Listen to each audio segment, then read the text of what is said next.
बिहार की राजनीति में अब एक नया बदलाव होने जा रहा है। राज्य के मुख्यमंत्री नीतीश कुमार ने घोषणा की है कि अब वे राज्यसभा का चुनाव लड़ेंगे। इस फैसले के साथ ही बिहार के लंबे समय तक मुख्यमंत्री रहने वाला उनका कार्यकाल खत्म हो जाएगा। जेडीयू अध्यक्ष नीतीश कुमार साल 2005 से बिहार के मुख्यमंत्री हैं।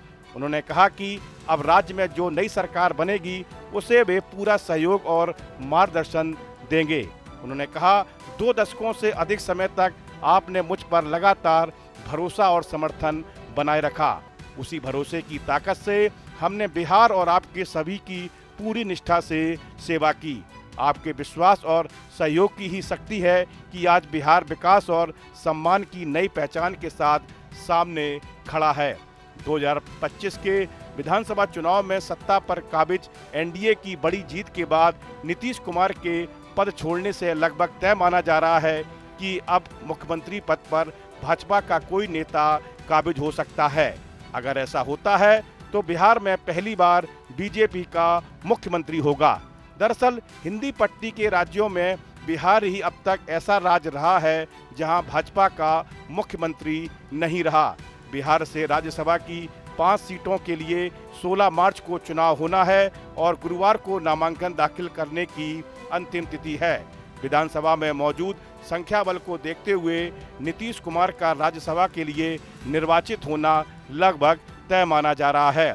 बिहार की राजनीति में नीतीश कुमार का कद कितना बड़ा है, यह हर कोई जानता है।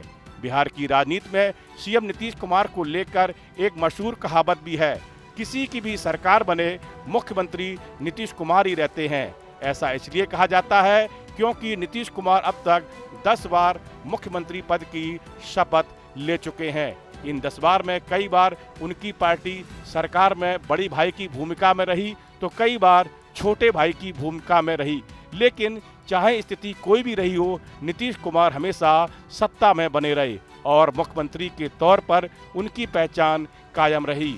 उनके सीएम पद की दावेदारी से राज्यसभा तक की तैयारी की पूरी क्रोनोलॉजी को समझने की जरूरत है। साल 2000 के विधानसभा चुनाव में न आरजेडी और न ही एनडीए को स्पष्ट बहुमत मिला था। उन्होंने 3 मार्च 2000 को पहली बार सीएम पद की शपथ ली। 24 नवंबर 2005 को नीतीश कुमार ने दूसरी बार मुख्यमंत्री पद की शपथ ली। दरअसल फरवरी 2005 के चुनाव में किसी भी पार्टी को स्पष्ट बहुमत नहीं मिला था, इसलिए दोबारा अक्टूबर-नवंबर 2005 में चुनाव कराए गए। इन चुनाव में एनडीए को स्पष्ट बहुमत मिला और सरकार बनी। साल 2010 विधानसभा चुनाव में बीजेपी जेडीयू गठबंधन ने भारी बहुमत से जीत दर्ज की।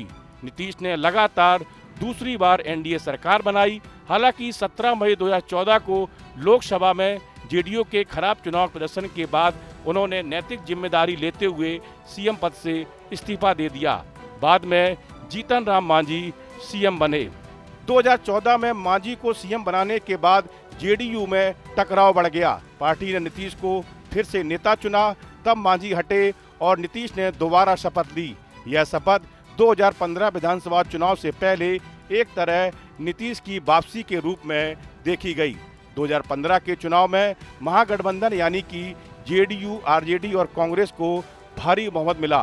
नीतीश ने 20 नवंबर को सीएम पद की शपथ 5वीं बार ली, तब उनके साथ तेजस्वी यादव मुख्यमंत्री बने। बाद में आरजेडी पर भ्रष्टाचार के आरोपों और डिप्टी सीएम तेजस्वी पर एफआईआर को लेकर हुई तनातनी के बीच 26 जुलाई 2017 को नीतीश ने बीच में ही महागठबंधन सरकार से इस्तीफा दे दिया।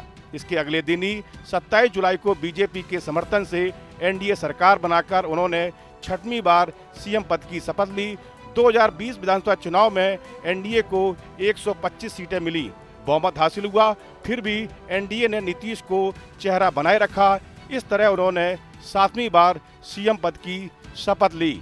9 अगस्त 2022 को नीतीश ने फिर एनडीए से रिश्ता तोड़कर महागठबंधन से हाथ मिला लिया। 10 अगस्त 2022 को उन्होंने महागठबंधन सरकार के नेता के रूप में 8वीं बार सीएम पद की शपथ ली।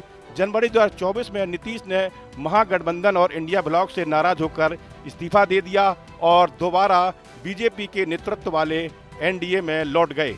28 जनवरी 2024 को उन्होंने 9वीं बार सीएम पद की शपथ ली।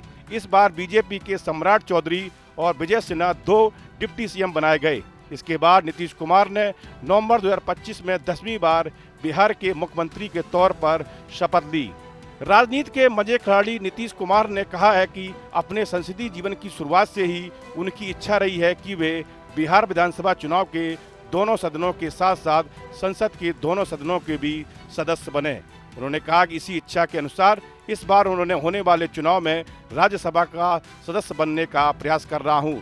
नीतीश कुमार ने 1985 में जनता दल के टिकट पर पहला विधानसभा चुनाव जीता। शुरुआती दौर में उन्होंने लालू प्रसाद यादव के साथ मिलकर राजनीति की जमीन तैयार की और 1989 में जब लालू विपक्ष के नेता बने तो दोनों की दोस्ती राजनीतिक चर्चा का विषय थी। हालांकि समय के साथ मतभेद बढ़ते गए और दोनों का साथ टूट गया।